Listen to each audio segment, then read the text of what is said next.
ഒരുപക്ഷെ എന്നെ പോലുള്ള സമാന ചിന്താഗതിയുള്ള സാധാരണ ജനങ്ങളെയും ഏറെ സന്തോഷിപ്പിക്കുന്ന രണ്ടുമൂന്ന് അപ്ഡേറ്റുകളുമായിട്ടാണ് എത്തിയിരിക്കുന്നത്. എന്നാൽ ഒരുപക്ഷെ ഈ മാപ്രകൾക്ക് ഇത് കേൾക്കുമ്പോൾ വളരെ അസ്വസ്ഥരാകുകയും അതുപോലെ തന്നെ ഈ പ്രോഗ്രസീവ് ചിന്താഗതി ഉണ്ടെന്ന് അവകാശപ്പെടുന്ന ഈ ന്യൂ ജനറേഷൻ വ്ളോഗേഴ്സ് എന്ന് അവകാശപ്പെടുന്ന ചില വാണങ്ങൾക്കും അസ്വസ്ഥ ഉണ്ടാക്കുന്ന ചില കാര്യങ്ങൾ തന്നെയാണിത്. ഇനിവേ ഈ സംഭവങ്ങൾ കണ്ടപ്പോൾ എനിക്ക് വളരെയധികം സന്തോഷം തോന്നിപ്പോയി. സാധാരണ നിലയിലുള്ള അന്യമായി ജീവിക്കാൻ ആഗ്രഹിക്കുന്ന സ്ത്രീക്കും പുരുഷനും ഒരുപോലെ തന്നെ സന്തോഷം ഉളവാക്കുന്ന വാർത്തകളാണ് ഈ 2-3 വാർത്തകൾ. ഇനിവേ അതിലേക്ക് പോകുന്നതിന് മുമ്പ് ആദ്യമായി നമ്മുടെ ചാനൽ കാണുന്നവർ പലരും സബ്സ്ക്രൈബ് ചെയ്യാതെയാണ് കാണുന്നത്. അതായത് ബോച്ചെ, ഹണി റോസ്, രാഹുൽ ഈശ്വർ ഈ വിഷയമൊക്കെ കെട്ടടങ്ങി വാർത്താ പ്രാധാന്യം തന്നെ പോയൊരു അന്തരീക്ഷമായിരുന്നു. അതിനിടയിലാണ് ഇന്നലെ ഈ പറഞ്ഞ രാഹുൽ ഈശ്വറിനെതിരെ ഹണി റോസ് വീണ്ടും ഒരു പരാതി കൊടുത്തു. അതായത് ഇതിനു മുമ്പ് ഒരു പരാതി കൊടുത്തിരുന്നു, ആ പരാതിയിൽ കഴമ്പില്ലായിരുന്നു. കാരണം ഹണി റോസിനെ ഏതെങ്കിലും തരത്തിൽ ഈ പറഞ്ഞ രാഹുൽ ഈശ്വർ അവമാനിച്ചു എന്ന് തെളിയിക്കപ്പെടാനുള്ള അല്ലെങ്കിൽ FIR ഇടാൻ തക്കവണ്ണമുള്ള കാര്യങ്ങളൊന്നും അതിലില്ലാത്തതുകൊണ്ട് FIR ഇടാൻ സാധിച്ചില്ല. ഹണി റോസിന്റെ പരാതി എഴുതിത്തള്ളി. അതിനുശേഷം ഈ പറഞ്ഞ രാഹുൽ ഈശ്വർ വന്നിട്ട് ബോച്ചയും ഹണി റോസും അവരുടെ ഇഷ്ടം പോലെ അവരുടെ സ്വാതന്ത്ര്യത്തിൽ മുന്നോട്ട് പോകട്ടെ, വളരെ സന്തോഷകരമായി എല്ലാവരും പോകട്ടെ എന്നുള്ള രീതിയിൽ ഇദ്ദേഹം പറയുകയൊക്കെ ചെയ്ത് നമ്മൾ കണ്ടതാണ്. അതിനുശേഷമാണ് രാഹുലിനെതിരെ വീണ്ടും ഒരു പരാതി ഹണി റോസ് കൊടുത്തിരിക്കുന്നത്. ആ പരാതിയിൽ FIR ഇട്ട് പോലീസ് കേസും എടുത്തിരിക്കുന്നു എന്നുള്ളതാണ് ഏറ്റവും ശ്രദ്ധേയം. അത് നമുക്കൊന്ന് കേൾക്കാം. സ്ത്രീത്വത്തെ അപമാനിച്ചുവെന്ന നടിയുടെ പരാതിയിൽ Rahul ഈശ്വറിനെതിരെ case. BNS 79, IT Act 67 എന്നീ വകുപ്പ് ചുമത്തി എറണാകുളം സെൻട്രൽ പോലീസാണ് കേസെടുത്തത്. നടിയുടെ ആദ്യ പരാതിയിൽ രാഹുൽ ഈശ്വറിനെതിരെ കേസെടുത്തിരുന്നില്ല.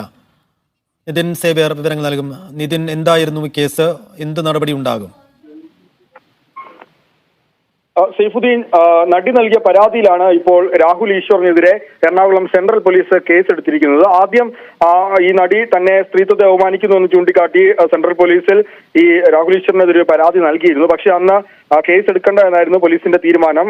രാഹുൽ ഈശ്വർ നടത്തിയ കമന്റ് സ്ത്രീത്വത്തെ അവമാനിക്കുന്ന തരത്തിൽ നിലനിൽക്കില്ല എന്നായിരുന്നു പോലീസിന്റെ അന്നത്തെ കണ്ടെത്തൽ. അതിന് പിന്നാലെയാണ് ഇന്ന് വീണ്ടും ഈ നടി പരാതി നൽകിയത്. ഈ തന്നെ അപമാനിക്കാനായി രാഹുൽ ഈശ്വർ നിരന്തരം ശ്രമിക്കുന്നു. അതിനുവേണ്ടി പുരുഷ സംഘടന ഉണ്ടാക്കി അതിന്റെ ഉദ്ഘാടന ചടങ്ങിലടക്കം തനിക്കെതിരെ മോശം പരാമർശങ്ങൾ നടത്തുന്നു. നേരത്തെ തനിക്കെതിരെ ലൈംഗിക അതിക്രമം നടത്തിയ കേസിലെ പ്രതിക്കൊപ്പം ചേർന്ന് അല്ലെങ്കിൽ തനിക്കെതിരെ മോശം പരാമർശങ്ങൾ നടക്കുന്നതടക്കമുള്ള കാര്യങ്ങൾ ചൂണ്ടിക്കാട്ടിയാണ് നിലവിൽ ഇപ്പോൾ രാഹുൽ ഈശ്വറിനെതിരെ നടി പരാതി നൽകിയിരിക്കുന്നത്. അതായത് തന്നെ അപമാനിച്ച് പ്രതിയുടെ കൂടെ നിന്ന്, അങ്ങനെയാണെങ്കിൽ എനിക്കൊന്ന് ആദ്യം അറസ്റ്റ് ചെയ്യേണ്ട ഈ ദിലീപിന്റെ കേസിൽ സിദ്ദീഖിനെയും ധർമ്മദിനെയും കൂട്ടിക്കൽ ജയന്ദ്രനെയാണ് ആദ്യം അറസ്റ്റ് ചെയ്യേണ്ടത്. ഇതിലും വലിയ പ്രമാദമായ കേസിൽ ദിലീപിന്റെ കൂടെ നിന്നെന്ന് മാത്രമല്ല, ദിലീപിന്റെ കൂടെ അവർ താമസിക്കുകയായിരുന്നു. അത് മാത്രമല്ല, ഹണി റോസിന്റെ ഏറ്റവും വലിയ പരാതി എന്ന് പറയുന്നത് പുരുഷ സംഘടന രൂപീകരിക്കാൻ ശ്രമിച്ച് വലിയ പാതകമല്ലേ ചെയ്തിരിക്കുന്നത്. ഇതുപോലൊരു പാതകം രാഹുൽ ഈശ്വർ അല്ലാതെ ആരാ ഈ നാട്ടിൽ ചെയ്തിട്ടുള്ളത്? അങ്ങനെയാണെങ്കിൽ എത്ര ഫെമിനിസ്റ്റുകളെ ഇവിടെ അറസ്റ്റ് ചെയ്താലൊക്കെ. ഇനി ഈ ഒരു പരാതിയിൽ FIR ഇട്ട് കേസെടുത്ത പോലീസിന്റെ അവസ്ഥ എനിക്കറിയാം. എന്താണ് ഈ പോലീസിന്റെ ഇത്തരം കേസുകൾ എടുക്കാനുള്ള മാനദണ്ഡമെന്ന് എനിക്ക് എത്ര ആലോചിച്ചിട്ടും പിടികിട്ടുന്നില്ല. ഈ പറഞ്ഞ ആരോപണങ്ങൾ കേട്ടിട്ട് FIR ഇട്ട് ഒരു പുരുഷനെതിരെ കേസെടുക്കാൻ തയ്യാറാവുന്ന പോലീസിനെ എന്ത് പറയണമെന്ന് എനിക്കറിയില്ല. മാപ്രകൾ വളരെ സജീവമായി സാധാരണ രീതിയിൽ സപ്പോർട്ട് ചെയ്യുന്ന പോലെ തന്നെ ഈ വിഷയത്തിൽ ഹണി റോസിനാണ് സപ്പോർട്ട് എന്നാണ് മനസ്സിലാക്കാൻ സാധിക്കുന്നത്. എന്നാൽ ഇത്തവണ ഹണി റോസിന് ഒരു 8ന്റെ പണി കിട്ടിയെന്നുള്ളതാണ് വാസ്തവം. ഹണി റോസിനെ ഈ രീതിയിൽ വിട്ടുകഴിഞ്ഞാൽ ശരിയാവില്ലെന്ന് മനസ്സിലാക്കിയ രാഹുൽ ഈശ്വർ ഒരു മാനനഷ്ട കേസ് തിരിച്ചങ്ങോട്ട് ഫയൽ ചെയ്തിരിക്കുകയാണ്. 10 കോടി രൂപ നഷ്ടപരിഹാരം ആവശ്യപ്പെട്ടുകൊണ്ടാണ് ഹണി റോസിനെതിരെ മാനനഷ്ട കേസ് കൊടുത്തിരിക്കുന്നത്. ഇതുപോലൊരു പണി രാഹുൽ പണിയൊന്ന് ഹണി റോസ് ഒരിക്കലും വിചാരിച്ചിട്ടുണ്ടാവില്ല. അതുകൊണ്ട് ഈ പറഞ്ഞ സെലിബ്രിറ്റിയായ ഹണി റോസ് കോടതി കയറി ഇറങ്ങേണ്ട ഒരു പ്രതിയായി മാറുന്നു എന്നുള്ളതാണ് വാസ്തവം. അത് കണ്ടതിന് ശേഷം അതിന്റെ ഡീറ്റെയിൽ ഞാൻ പറയാം. ഞങ്ങൾ ആണുങ്ങളോടൊരു കരുണ വേണ്ടി അങ്ങനെ ഈ വ്യാജ പരാതിയാണ് നിങ്ങൾക്ക് കേട്ടറിയില്ലേ? ഒരിക്കൽ പരാതി കൊടുത്ത് പോലീസ് പറ്റില്ലെന്ന് പറഞ്ഞല്ലേ പോലീസ് ഇന്നലെ വീണ്ടും കേസെടുത്തു. ഇനി എന്തുകൊണ്ടാണ് പോലീസ് കേസെടുക്കുന്നതെന്ന് അറിയാമോ? അവർക്ക് അതാണ് സേഫ്. അതായത് അവർക്ക് ഇനി പരാതി കൊടുത്തിട്ട് എടുക്കാതിരിക്കേണ്ടെന്ന് വിചാരിച്ചിട്ട് അവർക്ക് അതാണ് സേഫ്. എനിക്കെതിരെ വനിതാ കമ്മീഷൻ കേസെടുക്കാൻ പറയുന്നു, യുവജന കമ്മീഷൻ കേസെടുക്കാൻ പറയുന്നു. ബഹുമാനപ്പെട്ട ഹൈക്കോടതി, രാഹുൽ ഈശ്വർ അല്ല, ഹൈക്കോടതിയുടെ വിധിന്യായത്തിൽ ഹൈക്കോടതി പറഞ്ഞിരിക്കുന്നത് അല്ലെങ്കിൽ ഒഫീസർ ഡിക്റ്റിയായിട്ട് സ്റ്റേറ്റ്മെന്റ് ആയിട്ട് പറഞ്ഞത് you are A champion of men. പക്ഷെ നിങ്ങൾ എല്ലാവർക്കും വേണ്ടി നിങ്ങൾ പ്രവർത്തിക്കണം. ഹൈക്കോടതിയുടെ വാക്കുകളാണ്, എന്റെ അല്ല. നിങ്ങൾ ആണുങ്ങളുടെ കോസ് ചാമ്പ്യൻ ചെയ്യുന്നൊരു വ്യക്തിയാണ്. ഹൈക്കോടതിയുടെ എക്സാക്ട് വാക്കുകളാണ്. പക്ഷെ അങ്ങനെ എല്ലാവരുടെയും നിങ്ങൾ അത് പ്രവർത്തിക്കണം. ഞാൻ പറഞ്ഞ് പൂർണ്ണമായിട്ടും അത് സ്വീകരിക്കുന്നു. ഹൈക്കോടതിയുടെ ഉപദേശവും നിർദ്ദേശവുമാണ്. പക്ഷേ ഇന്നലെ വീണ്ടും എനിക്കെതിരെ അങ്ങനെ വ്യാജ പരാതി വന്നതിൽ ഹണി റോസ് എന്താണ് ആ കേസ് എങ്ങനെ നടത്തണമെന്ന് ഹണി റോസും തീർച്ചയായും അറിയണം. വീട്ടിന്റെ സൗകര്യത്തിൽ അവരുടെ മൂഡിനനുസരിച്ച് അല്ലെങ്കിൽ അവരുടെ വികാരം വരുന്നതിനനുസരിച്ച് അവരുടെ തോന്നലിനനുസരിച്ച് ആർക്കെങ്കിലും എതിരെ പരാതി കൊടുത്താൽ അതങ്ങ് ഈസിയായി പോകാം എന്ന കരുതൽ ഹണി റോസിന് വേണ്ട. അതുകൊണ്ട് ഈ കേസിന്റെ അറ്റം വരെ പോവുകയും ചെയ്യും. ക്രിമിനൽ ഡിഫമേഷൻ കംപ്ലൈന്റ് എനിക്കത് പറയാൻ റൈറ്റും ഉണ്ട്. കാര്യം ഹണി റോസിന്റെ ഇൻസ്റ്റാഗ്രാമിലെ പോസ്റ്റിൽ രാഹുൽ ഈശ്വർ ഓർഗനൈസ്ഡ് ക്രൈമിന്റെ ഭാഗമാണ് എന്ന് സൂചിപ്പിക്കുകയുണ്ടായി. അപ്പോൾ അതെന്റെ മാനനഷ്ടം, ഡിഫമേഷൻ ഉള്ള കാര്യമാണ്. ആ ക്രിമിനൽ ഡിഫമേഷന്റെ ഭാഗമായി ഹണി റോസിനെതിരെ കേസ് കൊടുക്കും. ഞാൻ തന്നെ അഡ്വക്കേറ്റാണ്, ഞാൻ തന്നെ വാദിക്കും. ഹണി റോസിന് വേറെ ആരെങ്കിലും വെക്കേണ്ടി വരുമായിരിക്കും. ഞാൻ തന്നെ അഡ്വക്കേറ്റ് എക്സ് ജോൺ സാർ വഴിയാണ് കൊടുക്കുന്നത്. ഞാൻ തന്നെ ബാക്കിയുള്ള കേസിൽ പാർട്ടി ഇൻ പേഴ്സണായി അപ്പിയർ ചെയ്ത് വാദിക്കുകയും ചെയ്യും. 100% രാഹുൽ ഈശ്വറിന് നിറഞ്ഞൊരു കയ്യടി കൊടുക്കാം. കാരണം രാഹുൽ ഈ കാണിച്ചത് ഈ രീതിയിൽ വേദന അനുഭവിച്ചിട്ടുള്ള സകല പുരുഷന്മാർക്കുമുള്ള വലിയൊരു ഐക്യദാർഢ്യമാണ്. അതായത് സമാന രീതിയിൽ സ്ത്രീകൾ കള്ളക്കേസ് കൊടുത്ത് കുടുങ്ങിയ ധാരാളം ആളുകൾ നമ്മുടെ സമൂഹത്തിലുണ്ട്. പുരുഷന്മാരെല്ലാം നല്ലവരാണെന്നല്ല ഞാൻ പറയുന്നത്. ഒരുപാട് ക്രൈം ചെയ്യുന്ന ക്രിമിനൽസ് ഒരുപാടുണ്ട്. അതുപോലെ തന്നെ കള്ളക്കേസിൽ കുടുങ്ങി ജീവിതം ഇപ്പോഴും നശിച്ചുകൊണ്ടിരിക്കുന്ന ധാരാളം ആളുകളുണ്ട്. ഹണി റോസ് എന്ന് പറയുന്ന ഈ ഒരു സെലിബ്രിറ്റി ഈ ഒരു കേസിൽ പ്രതിയായിരിക്കുകയാണ്. സോ തീർച്ചയായും ഒരു കേസിൽ പ്രതിയാവുമ്പോൾ ഉണ്ടാവുന്ന ബുദ്ധിമുട്ട് ഹണി റോസും അറിയണം. ഒരു കേസിൽ വാദിയാവുമ്പോൾ തീർച്ചയായും നമുക്ക് 1-2 വട്ടം കോടതിയിലും ഇതുപോലെ മൊഴിയെടുക്കാനും ഒക്കെ പോയാൽ മതി. എന്നാൽ പ്രതിയാവുന്ന വ്യക്തി വർഷങ്ങളോളം ഈ കേസ് തീരാതെ ഇങ്ങനെ കോടതി കയറി ഇറങ്ങേണ്ട ഒരു അവസ്ഥ ഉണ്ടാവും. അതുപോലെ തന്നെ ഹണി റോസിനും വന്നിരിക്കുകയാണെന്നുള്ളതാണ്. സെലിബ്രിറ്റിയായ ഹണി റോസ് കേസ് വിളിക്കുമ്പോഴെല്ലാം കോടതി കയറി ഇറങ്ങി പോകേണ്ട ഒരു അവസ്ഥ മാനനഷ്ട കേസുകൂടെയാണ്. ഒരിക്കലും തീരാൻ പോകുന്ന ഒരു കേസല്ല. ചെമ്മന്നൂരിനെ കൊടുക്കാൻ കാണിച്ച അതിബുദ്ധി കൊണ്ട് തന്നെയാണ് ഹണി റോസിന് ഈ ഒരു തിരിച്ചടി ലഭിച്ചതെന്നാണ് ഞാൻ മനസ്സിലാക്കുന്നത്. ഈ ഒരു പ്രവൃത്തി ചെയ്ത രാഹുൽ ഈശ്വറിന് 100% രാഹുൽ ഈശ്വറിനെ അഭിനന്ദിക്കുന്നു. രാഹുൽ ഈശ്വറിന് സമ്പൂർണ്ണ സപ്പോർട്ട് ജനങ്ങൾ കൊടുക്കുമെന്നാണ് ഈ ഒരു വാർത്തയുടെ താഴെ വന്ന കമന്റുകളിൽ നിന്ന് തന്നെ മനസ്സിലാക്കാൻ സാധിക്കുന്നത്. ഇനി എന്നെ ഏറ്റവും അധികം സന്തോഷിപ്പിച്ച മറ്റൊരു കേസ്, ഹണി റോസിന്റെയും ബോച്ചയുടെയും വിഷയം നടക്കുമ്പോൾ ഈ ഒരു വിഷയത്തിൽ ഹണി റോസിന്റെ ഡ്രസ്സിങ്ങിൽ ചില അപാകതകൾ ഉണ്ടെന്ന വിഷയം ഉന്നയിച്ചതിന്റെ പേരിൽ വലിയ രീതിയിലുള്ള സൈബർ അറ്റാക്കാണ്. അതായത് പ്രധാനമായും ഈ മാപ്രകൾ കരുതി കൂട്ടി രാഹുൽ ഈശ്വറിനെ ഇല്ലാതാക്കുന്ന ഒരു പ്രകൃതമാണ് കണ്ടത്. ഈ പറഞ്ഞ അഭിലാഷ്, വിനു, ന്യൂസ് 18 കുറെ പേര്, നിരവധി ആളുകൾ, ഹാഷിമു തുടങ്ങിയ ആളുകളുടെ ഒക്കെ ഒരു വാദം എന്ന് പറയുന്നത് സഭ്യമായ വസ്ത്രം എന്താണ് രാഹുൽ ഈശ്വർ എന്ന് പറയാം. രാഹുൽ ഈശ്വർ എന്ന് പറ, സഭ്യമായ വസ്ത്രമുണ്ടോ?